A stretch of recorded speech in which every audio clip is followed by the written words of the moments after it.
할렐루야. 반갑습니다.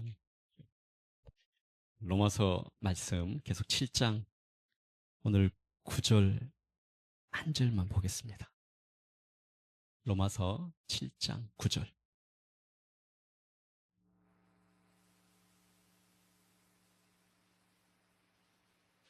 같이 한 목소리로 봉독할까요?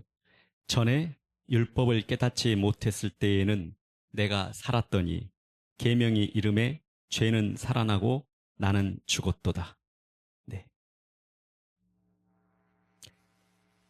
전에 율법을 깨닫지 못했을 때에는 내가 살았더니 계명이 이름에 죄는 살아나고 나는 죽었도다. 신앙의 시작점의 이야기일 수도 있고요. 하나님을 인격적으로 만나는 그 시간이 될 수도 있는데, 바울 사도는 이 신앙의 시작점, 하나님을 인격적으로 만나는 그 시간에 대해서 매우 충격적인 고백을 우리에게 하고 있습니다. 전에 율법을 깨닫지 못했을 때에는 내가 살았더니 계명의 이름에 죄는 살아나고 나는 죽었도다. 내가 살았더니 이제는 죄가 살아나는데 내가 죽었다. 여기서 나는이라는 이 단어를 좀 먼저 시작해 보고 싶은데요. 이 나는은, 이 나라는 이 본문의 나는, 저는 로마서를 보면서 이 나라는 이 주체에 대해서 이렇게 생각해 봤어요. 물론 우리가 일반적인 창세기 3장 이후에 죄를 범한 모든 영혼들, 우리 모든 사람들을 일반적으로 지칭하는 표현일 수도 있지만, 저는 그, 어, 1차적으로는 이 나는 바울 사도가 아닐까 그렇게 생각을 합니다. 바울 사도의 고백이고, 그 바울 자신이 회심을 체험하면서 그가 알고 있던 복음, 그가 경험한 복음을 고백함으로 복음 안에서 자신을 드러내면서 우리에게 실제가 되는 것을 전했을 것이다. 그렇게 저는 봅니다. 제가 그렇게 목회를 하다 보니까 단지 교리적인 설명으로만 말씀을 전하는 것, 그것으로 다 안 되더라고요. 결국은 하나님의 말씀을 교리적으로, 그 말씀을 지식으로, 그 말씀을 객관적으로 일반화시켜서 전하지만, 그 속에서 나의 경험이, 그 복음이 나에게 어떤 경험을 하게 하셨는지를 알고 나니까 그 안에서 그 나가 결국 나였구나. 창세기 3장의 아담의 이야기가 결국 아담이 나였구나. 먹음직도 하고 보암직도 하고 탐스럽기도 한 나무라는 생각을 가지고 그 열매를 따먹었던 그 하하가 바로 나였구나. 이 나에 대해서 일반적인 사람이 아니라는 것, 결국 그게 나였다는 것, 그리고 그것이 구체적으로 내 안에서 일어난 일이었다는 것, 불편한 진실 앞에 서게 하셨다는 것. 제가 이 예수님을 알아가면서 그런 생각이 더 많이 들었어요. 그래서 저는 이 로마서에서의 나라는 이 주체는 바울 사도의 일차적인 고백이다. 회심을 체험하는 그 바울 사도로 저는 이 나를 읽습니다.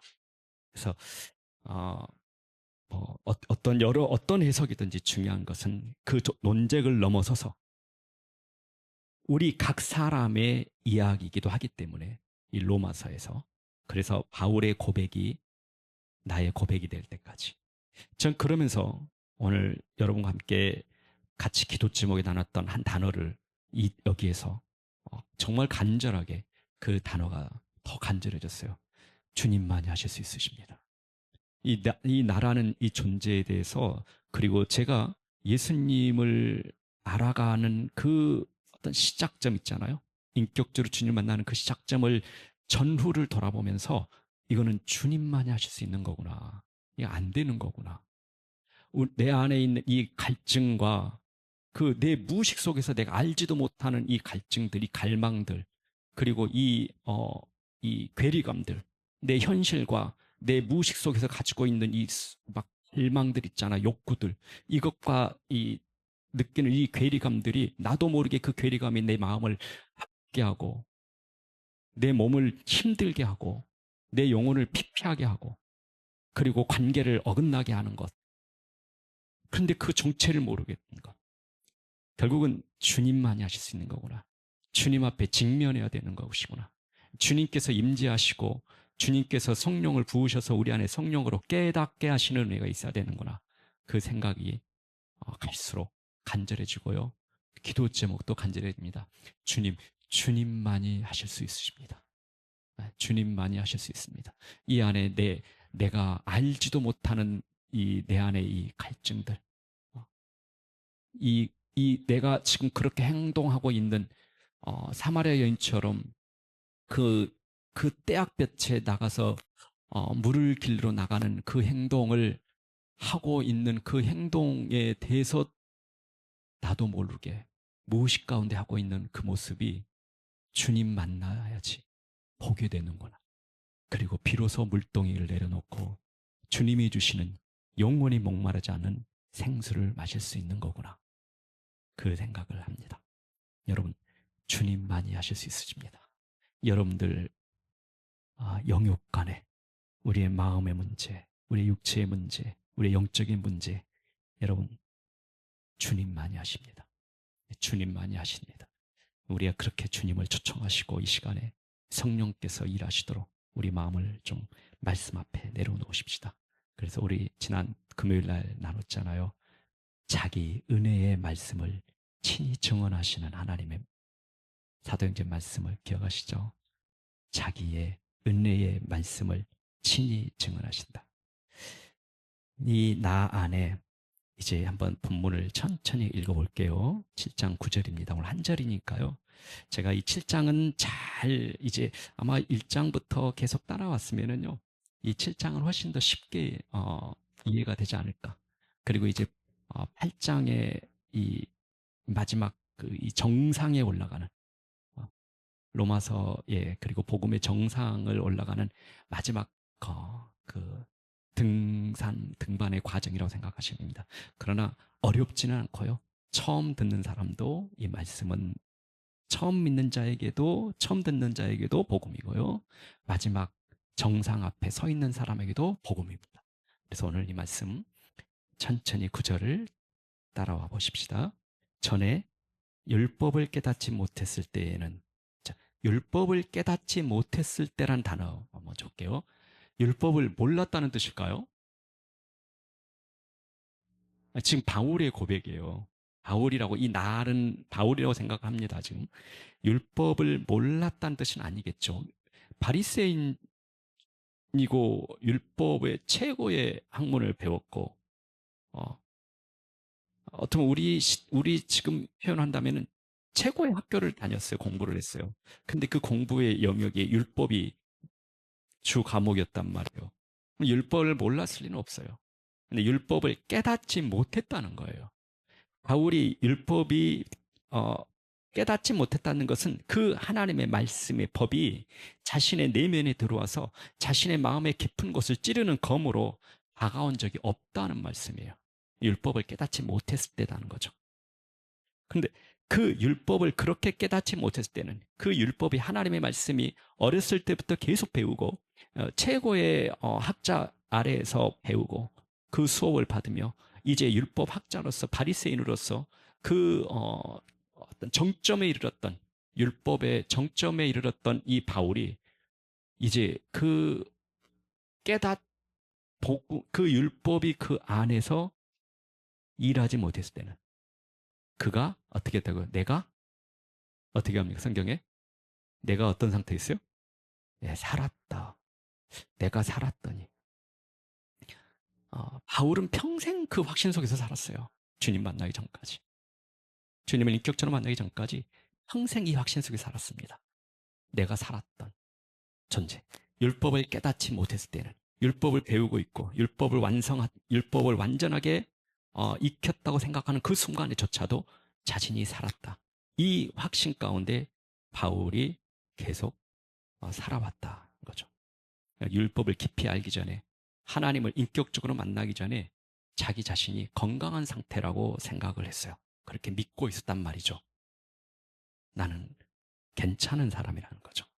그런데 율법이 계명 이 계명이 이름에 이 계명을 율법이라는 단어를 계명으로 표현합니다. 하나님의 법이 하나님의 말씀의 법이 이름에 그러면서 그가 겉으로 보기에는 적어도 이 하나님의 말씀 율법을 깨닫기 전에는 영적인 실상을 보지를 못했다는 거예요. 자기 내면에 있는 영적 실상이 안 보였고 겉으로 보이는 도덕적 기준들 그리고 종교적인 열심을만 보였는 거예요. 나는 종교적인 열심이 있었어요.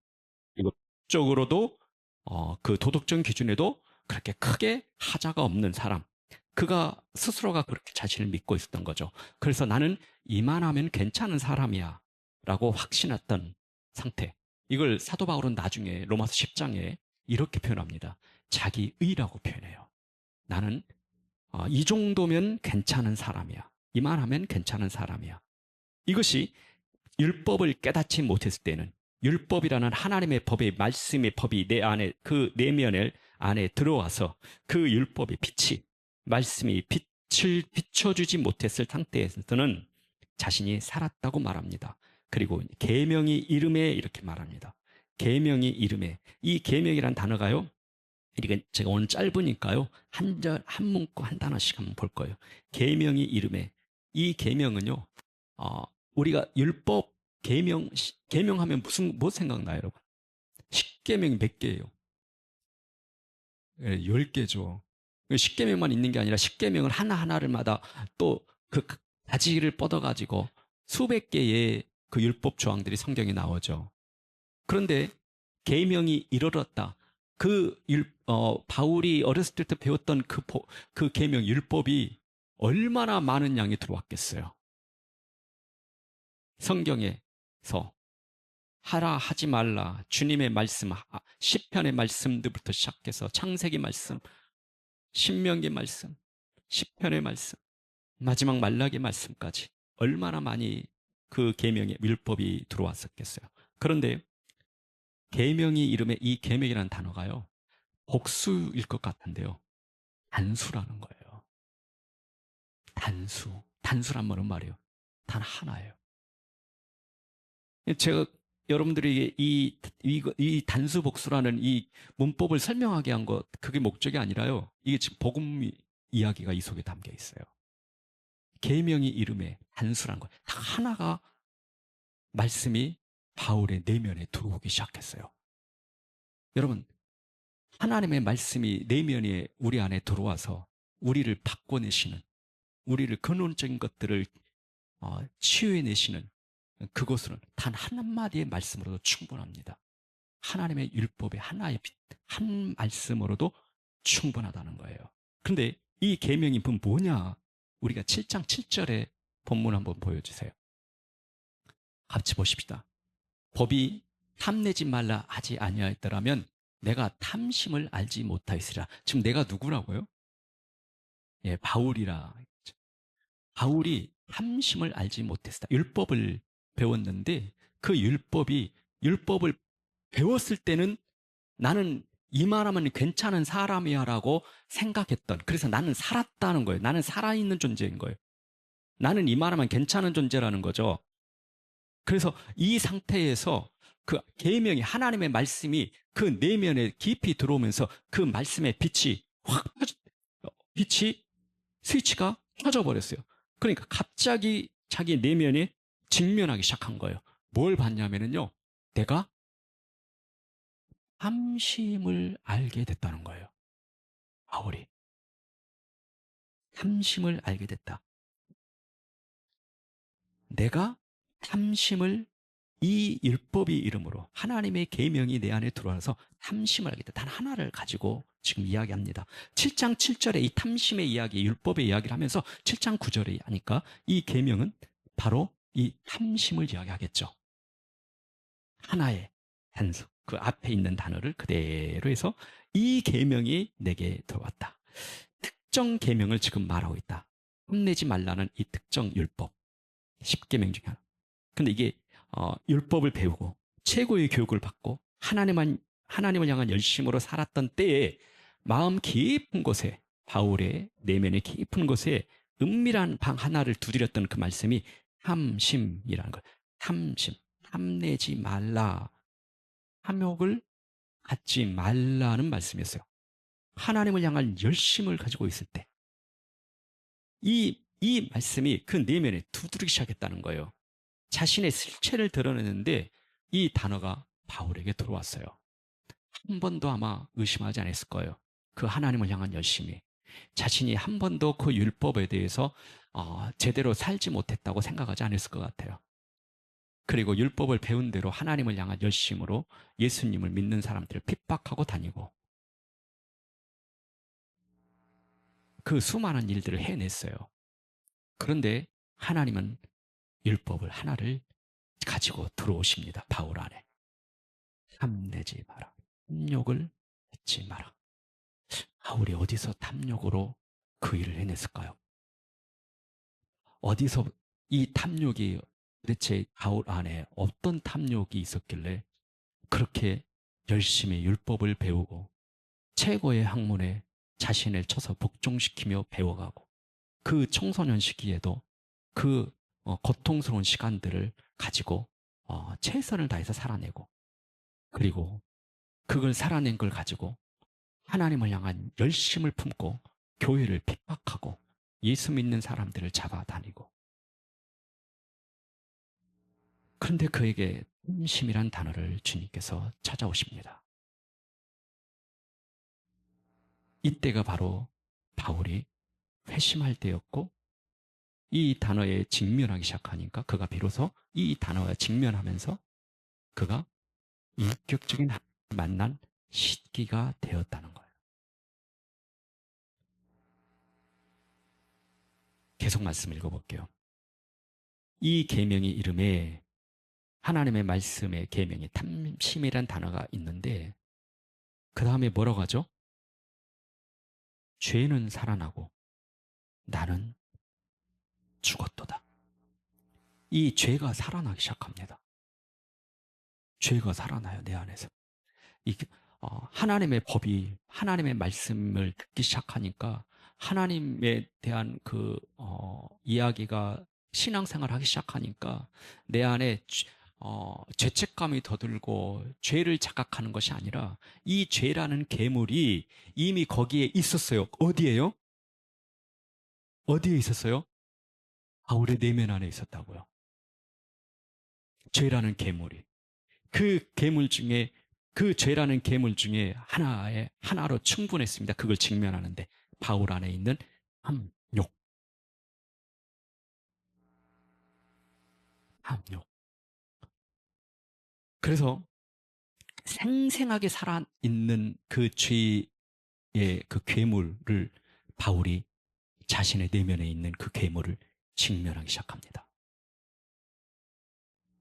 그리고 그가 그런 고백을 훗날 합니다.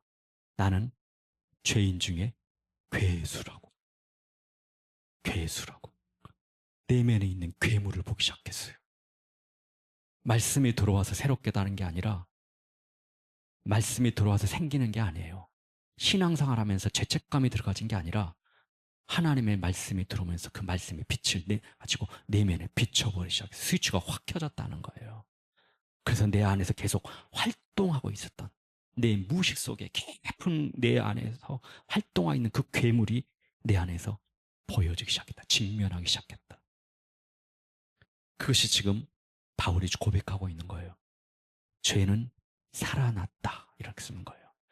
죄가 살아났다. 참, 뭐 어렵지 않는데 신앙생활하고 있는 우리가 알고 있는 복음, 말씀의 이야기하고는 실제로 좀 묵상하다 보면은 참 어렵죠. 죄가 살아나고 나는 죽었다. 하나님의 말씀이 들어오는데 말씀의 빛이 비추지는데 죄는 살아나고 나는 죽었다. 이거 원래 거꾸로 되면은 우리가 이해가 쉬웠을 텐데 죄가 어떻게 하나님의 신앙생활하는데 죄가 살아나왔어요? 바로 그 내 안에 있는 내면을 직면하는 겁니다. 여러분, 이 살아나다라는 단어가요. 제가 보니까 이 신약 성경에 딱 2번 써였어요. 이 단어가. 살아나다는 이 단어가 딱 2번 썼어요. 근데 이 두 번 쓰는 이 두 군데가요, 너무 아이러니해요. 한 군데는요, 탕자의 비유 아시죠? 누가복음 15장에 탕자의 비유 한번 보여주시겠어요, 말씀? 자, 이 내 아들은 죽었다가 다시 살아났으면, 이 살아났다는 단어하고 오늘 본문 로마서 7장 9절에 죄가 살아나고라, 이 살아나 두 단어가 유일하게 신약성경에 같은 단어로 썼어요. 그런데 참 아이러니하지 않나요? 앞에 누가복음에서 탕자의 비유에서는 누가 살아나는 게 누구였어요? 아들이 살아났어요. 누구의 품이요? 아버지의 품에서 아들이 살아났어요. 살아났다는 단어는 이게 정상 아니에요? 그쵸? 하나님 품에서 살아났다. 기도했더니 살아났다. 말씀을 들어서 살아났다. 은혜가 오니 살아났다. 이게 정상 아니에요? 그런데 로마서 7장 9절에서는 바울이 그 살아났다는 단어를 완전히 정반대에다가 갖다 붙여버렸습니다. 죄가 살아났다고. 죄가 살아났다. 원래 이 살아났다는 이 단어가 당연히 우리가 알고 있는 이 탕자의 아들이, 이 탕자가 아버지 품에서 살아났다는 그 회복의 언어고 생명의 언어잖아요. 부활의 언어잖아요. 그 언어가 당연히 사람에게 붙어야 되고 회복과 생명을 주는 그 생명의 일에 붙어야 되는 이 단어가 어디에 붙었어요? 죄한테 붙었어요. 죄가 살아났대요. 죄가 살아나고 죄가 살아나니까 그 결과로 또 뭐가 나타났습니까? 동시에 나는 죽었다 이렇게 합니다. 나는 죽었다. 여러분 이거 짧은데 제가 여러분들에게 하나하나씩 지금 말씀드린 이유가 있어요. 우리가 인격적으로 주님을 만나기 위해서 우리 안에 도대체 어떤 변화들이 일어나는 것인지, 무엇이 어떤 기도가 우리 안에 필요한 것인지, 그리고 우리가 우리 안에 어떤 일을 하실 때 이것이 지극히 정상적인 것인지 아니면은 잘못된 것인지, 사단아 물러가라고 해야 할 내용인지 내 마음에 들을 때, 아니면 이것을 그리스도 안으로 가서 하나님의 은혜를 구하고 주님만이 하시는 그 일에 대해서 우리가 엎드려서 겸손하게 하나님의 은혜를 구해야 할 일인지 이 분별해야 돼요. 나는 죽었다. 죄는 살아나고 나는 죽었다. 이 절망적인 반전이에요. 내가 원래 율법을 깨닫지 못했을 때에는 나는 살았었는데, 살라고 교회 왔었는데, 그리고 교회 오니까 적당히 살았고 적당히 교인으로서 그리스도인으로서 적당히 좋은 사람이 될 것 같은데, 이게 나중에 보니까 내 안에 있는 하나님의 말씀이 들어오면서 내 안에 전에는 전혀 생각하지도 않은 것들이 자꾸 드러나기 시작해요. 그리고 강력한 한 단어가 나를 계속 붙들고 있습니다. 나는 죽었다. 죄는 살아나고 나는 죽었다. 여러분 이 순간에 집중하십시오. 죄가 살아날 때 여러분 안에 하나님의 말씀이 들리고 여러분의 신앙생활을 시작하고 여러분들 안에 하나님의 특별한 은혜가 있는 시기에 죄가 살아날 때, 죄를 자각하기 시작할 때 이 시간에 집중하셔야 됩니다.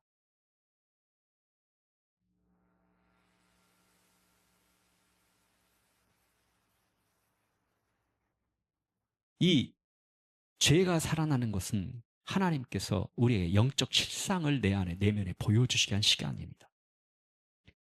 바울은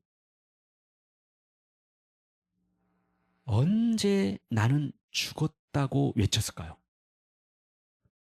언제 바울이 죽었다고 외쳤을까요? 죄가 살아났을 때요. 죄는 언제 살아났을까요? 바울의 내면 안에서 죄라는 이 괴물이 언제 살아났어요? 그러면 죽었다가 살아났나요? 아니라고 그랬죠. 죄라는 괴물을 바울이 내면의 그 괴물이 활동하고 있는 것을 보지 못했다는 의미입니다. 보지 못했어요. 안 보였어요. 그런데 언제 자기 내면에 이 죄라는 괴물이 활동하고 있었고 실제하고 있었다는 것을 언제 보기 시작했어요? 어떻게? 불빛이 펴졌을 때 내면에. 그 빛은 어떤 빛이었습니까? 말씀의 빛, 율법의 빛입니다. 그 빛이 내면에 비춰지기 시작한 거예요. 그래서 원래 그가 살았었는데, 비춰지기 전까지는 나는 살았다고 확신하면서 자기 의 가운데 살았었는데, 이제 비치고 나니까 그 괴물이, 내 안에 있는 괴물이 보면서 이 심히 불편한 진실 앞에 그가 직면하기 시작했다는 거예요.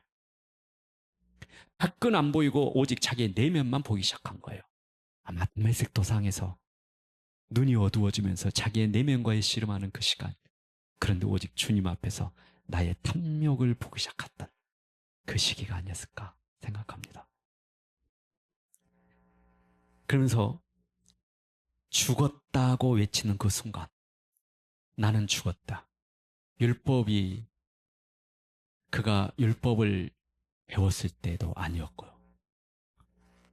율법으로 최고의 대학을 나왔을, 졸업했던 그 시간도 아니었을 것이고, 하나님을 향한 열심히 예수님을 믿는 자들을 잡아가두고 핍박하던 그 시절도 아니었습니다. 그가 죽었다고 선포하는 그때는 주님이 찾아왔을 때예요. 주님이 찾아오고 그 내면의 깊은 바울의 방 안에 빛을 비추기 시작할 때, 그동안 자기 자신의 의를 들고 살아왔던 이 바울이 이제 자신의 자아를 죽었다고 종말을 선언하는 거예요. 나는 죽었다.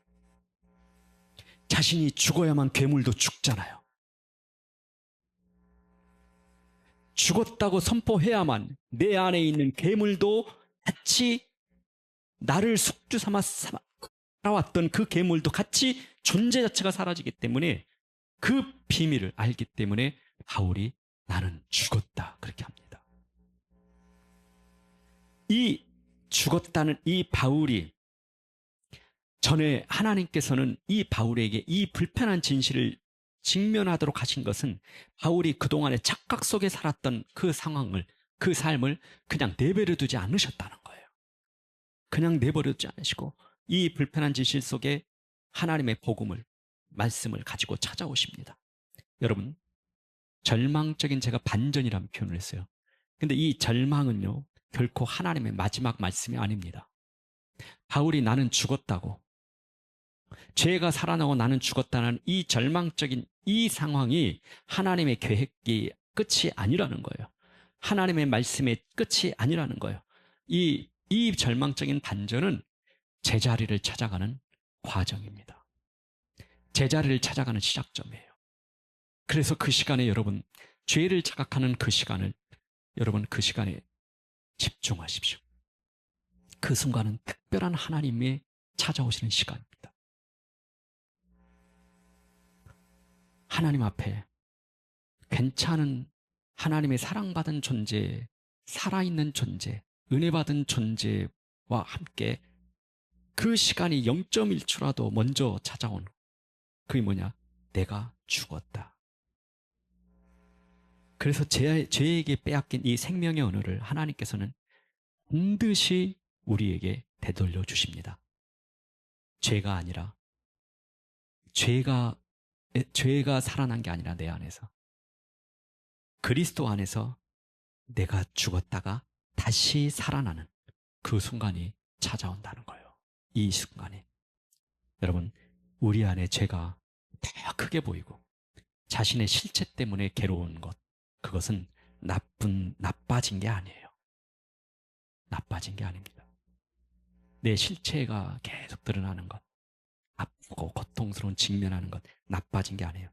주님의 말씀이 임할 때요, 여러분, 주님의 말씀이 여러분에게 바울이 배웠던 율법을 배우는 그 시간 말고요, 그 말씀 말고, 그 말씀이 여러분의 큰 그 내면을, 문을 부수고 뚫고 들어가셔서 그 말씀이 여러분의 내면을 비추기 시작할 때, 그때 여러분에게 나타나는 것이 뭐냐? 우리에게 죄가 더 크게 보입니다.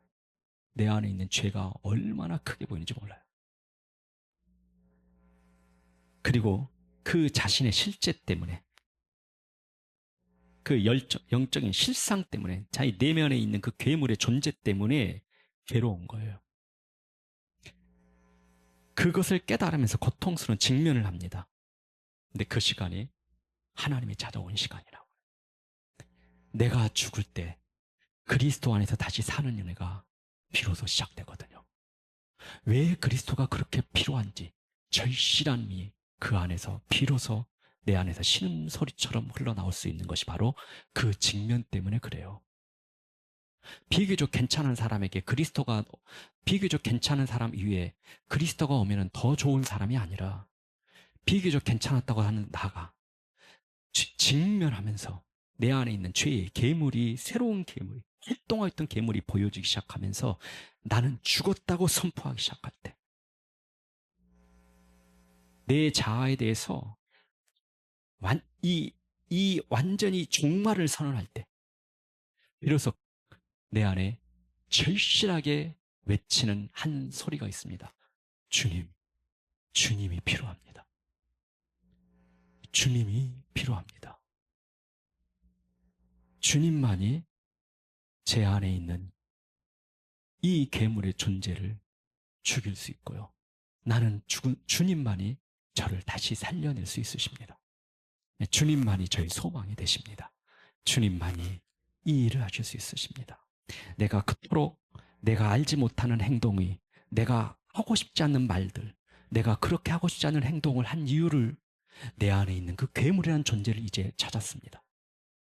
내가 왜 그렇게 세상에 살면서 괴리감을 느꼈는지, 왜 그렇게 세상에 살면서 불편한 마음들을 계속 품고 있었는지, 그것 때문에 왜 그렇게 관계가 뒤틀렸는지 이제야 알았습니다. 내 안에 내가 알지 못했던 그 존재, 내 안에 있는, 살고 있는 죄라는 괴물의 존재를 비로소 봤습니다. 주님, 주님이 필요합니다. 주님만이 하실 수 있으십니다. 이 고백에 우리가 비로소 그리스도 안에서 죽었다 다시 살아나는 일을 우리가 경험하게 됩니다. 그리고 주님 그리스도 안에서 이 직면하면서 살아날 때 그리스도만이 필요합니다. 절실한 이 고백을 우리 안에 내면에서 하기 시작할 때 우리는 비로소 주님을 인격적으로 만나기 시작합니다. 깊이 그분의 복음을 이해하기 시작하고요. 그분의 마음을 보기 시작합니다.